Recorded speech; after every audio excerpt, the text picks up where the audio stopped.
നമസ്കാരം. മലയാളി വാർത്തയിലേക്ക് സ്വാഗതം. നെയ്യാറ്റിൻകര സമാധി വിവാദത്തെ തുടർന്ന് കല്ലറ തുറന്നു പുറത്തെടുത്ത ഗോപന്റെ പോസ്റ്റ്മോർട്ടം റിപ്പോർട്ട് പുറത്തുവന്നു. ഹൃദയവാൽവിൽ 2 ബ്ലോക്ക് ഉണ്ടായിരുന്നുവെന്നും പ്രമേഹം ബാധിച്ച് കാലുകളിൽ മുറിവുണ്ടായിരുന്നുവെന്നും റിപ്പോർട്ടിൽ പറയുന്നു. ഈ അസുഖങ്ങൾ മരണകാരണമായോ എന്ന് വ്യക്തമാകണമെങ്കിൽ ആന്തരിക പരിശോധനാ ഫലം ലഭിക്കണമെന്ന് ഫോറൻസിക് ഡോക്ടർമാർ വ്യക്തമാക്കി. ഗോപന്റെ മരണം വിവാദമാവുകയും കല്ലറ പൊളിച്ച് പോസ്റ്റ്മോർട്ടം നടത്തുകയും നേരത്തെ തന്നെ പ്രാഥമിക റിപ്പോർട്ട് പ്രകാരം അസ്വാഭാവികതയില്ലെന്ന് കണ്ടെത്തുകയും ചെയ്തിരുന്നു. കഴിഞ്ഞ 17-നായിരുന്നു കല്ലറ തുറന്ന് ഗോപന്റെ മൃതദേഹം പുറത്തെടുത്ത് പോസ്റ്റ്മോർട്ടത്തിന് അയച്ചത്. കുടുംബത്തിന്റെ എതിർപ്പ് അവഗണിച്ചായിരുന്നു മൃതദേഹം പുറത്തെടുത്തത്. അന്നേ ദിവസം രാവിലെ 9 മണിയോടെയാണ് പോലീസും ജില്ലാ ഭരണകൂടവും നടപടികൾ പൂർത്തിയാക്കിയത്.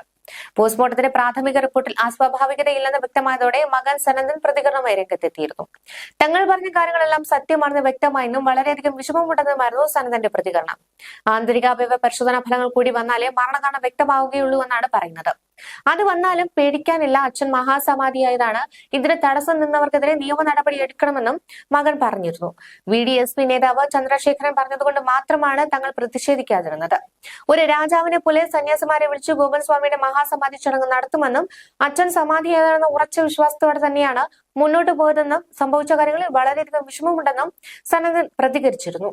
പ്രാഥമിക പോസ്റ്റ്മോർട്ടം റിപ്പോർട്ട് അനുസരിച്ച് ഗോപന്റെ ശരീരത്തിൽ മുറിവുകളോ മറ്റ് അസ്വാഭാവികതകളോ ഇല്ലെന്ന വിവരം നേരത്തെ ലഭിച്ചിരുന്നു.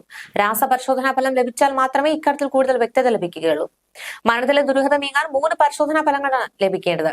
ശ്വാസകോശത്തിൽ എന്തെങ്കിലും കടന്നിട്ടുണ്ടോ എന്നറിയാനുള്ള രാസപരിശോധനാ ഫലം, ഫോറൻസിക് സയൻസ് ലാബ് ടെസ്റ്റ് ഫലം, ആന്തരിക അവയവങ്ങൾക്ക് മുറിവോ മറ്റോ ഉണ്ടോ എന്നറിയാൻ ഹിസ്റ്റോപത്തോളജിക്കൽ ഫലം എന്നിവയാണ് ഇനി ലഭിക്കേണ്ടത്. കുടുംബാംഗങ്ങളുടെ മൊഴി ഇനിയും എടുക്കേണ്ടതുണ്ടോ എന്ന് അടക്കമുള്ള തുടർ നടപടികൾ പരിശോധനാ ഫലം ലഭിച്ചതിനു ശേഷം പോലീസ് തീരുമാനിക്കും.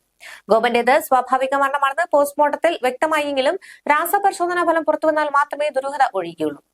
ജനുവരി 16-ാം തീയതിയാണ് കല്ലറയുടെ സ്ലാബ് മാറ്റി ഗോപന്റെ മൃതദേഹം പുറത്തെടുത്തത്. ഇരിക്കുന്ന നിലയിലായിരുന്നു മൃതദേഹം. നെഞ്ചുവരെ പൂജാദ്രവ്യങ്ങൾ മൂടിയ നിലയിലായിരുന്നു മൃതദേഹം കണ്ടെത്തിയത്. അഴുകിയ നിലയിലായിരുന്നു.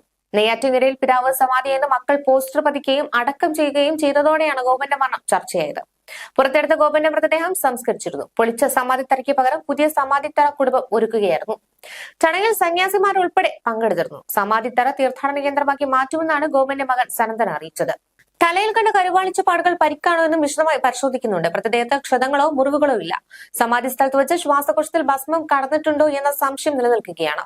ഹൃദയഭാഗം വരെ കർപ്പൂരവും ഭസ്മവും അടക്കമുള്ള സുഗന്ധദ്രവ്യങ്ങൾ കൊണ്ട് മൂടിയെന്നും മുഖത്തും ശിരസിലും വിഗ്രഹത്തിൽ ചാർത്തുന്നത് പോലെ കളഭം ചാർത്തിയ ശേഷം പിതാവ് വാങ്ങിവെച്ചിരുന്ന ശിലയെടുത്ത് സമാധി മണ്ഡപം മൂടിയെന്നുമാണ് മക്കൾ പോലീസിന് നൽകിയ മൊഴി.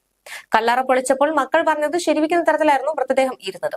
കല്ലറയ്ക്കുള്ളിൽ ഭസ്മവും കർപ്പൂരം അടക്കമുള്ള സുഗന്ധദ്രവ്യങ്ങൾ മൃതദേഹത്തിന് ചുറ്റും കുത്തി നിറച്ച നിലയിലായിരുന്നു. ഇത് പൂർണ്ണമായി മാറ്റിയ ശേഷമാണ് അഴുകി തുടങ്ങിയ മൃതദേഹം പുറത്തെടുത്തത്. ന്യൂസ് ഡെസ്ക് മലയാളി വാർത്ത.